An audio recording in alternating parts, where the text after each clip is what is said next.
Good morning. My name is Gabe Zoll, and I'd like to take some time, if we could, to talk about our Supreme Court and issues that I think are important. One of the things that I find interesting is that Lady Justice has a blindfold on, and the purpose of that is Justice is supposed to be blind. Well, is Justice truly blind, or is Justice only blind when people want it to be blind? The Supreme Court is comprised of 9 Supreme Court justices. 4 of those were appointed by Democratic presidents, and 5 were appointed by Republican presidents. Obama himself appointed Sonia Sotomayor as a Supreme Court justice, and he also appointed Elena Kagan as a Supreme Court justice. What's interesting about that is back in 2010, on January the 29th, 2010, that's when Obama first appointed Elena Kagan as Solicitor General. And then within 3 or 4 months, he appointed her to the Supreme Court. Again, prior to becoming Solicitor General, Elena Kagan had never argued a legal case in front of a jury, ever. And one of her main functions as Solicitor General was to fight any kind of question about his eligibility to be in office, and also she was instrumental in working with a very large prestigious law firm to bury Obama's entire past. Why would someone want their past buried unless they had something to hide? And in Obama's case, it wasn't just something, it's pretty much everything. The concern is that if Obama is reelected, right now there's 9 Supreme Court justices.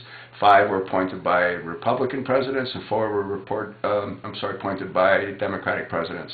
Obviously, if any of those justices that are in office at the present time, and there is one that's 77 years old, Ruth Ginsburg is 77, Stephen Breyer is 71, Anthony Scalia is 73.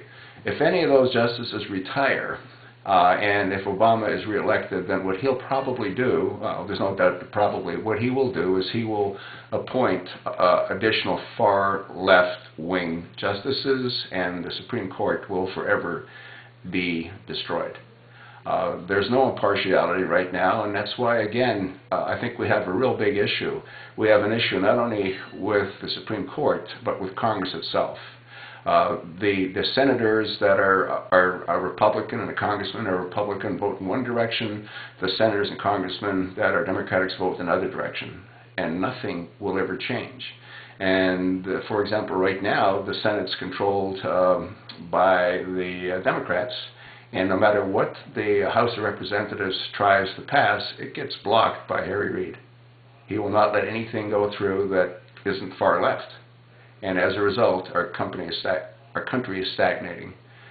I think that if Elena Kagan, Supreme Court Justice Elena Kagan, was aware of a crime being committed, you would think that she would have to come forward and make the American people aware of that crime.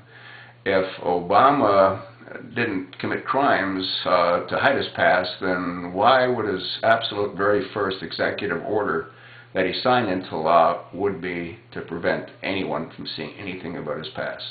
The reality of it is that Obama attended Occidental College based on affirmative action, as well as Harvard on affirmative action, and the passport that he used to grant entry would have been his Indonesian passport.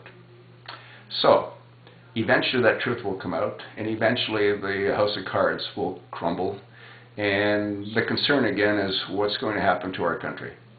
Elena Kagan was also fully aware, Solicitor General, of the happenings and the goings-on of Obamacare. And the reason she was aware is because there's evidence that she had sent congratulations to Obama once it was signed into law. And what's really, I think, a shame is that it took 2 years for the Supreme Court to hear the case, to determine as to whether or not it was constitutionally correct. Justice Roberts agreed that it was a tax, and since it was a tax, the government, again, is allowed to apply a tax.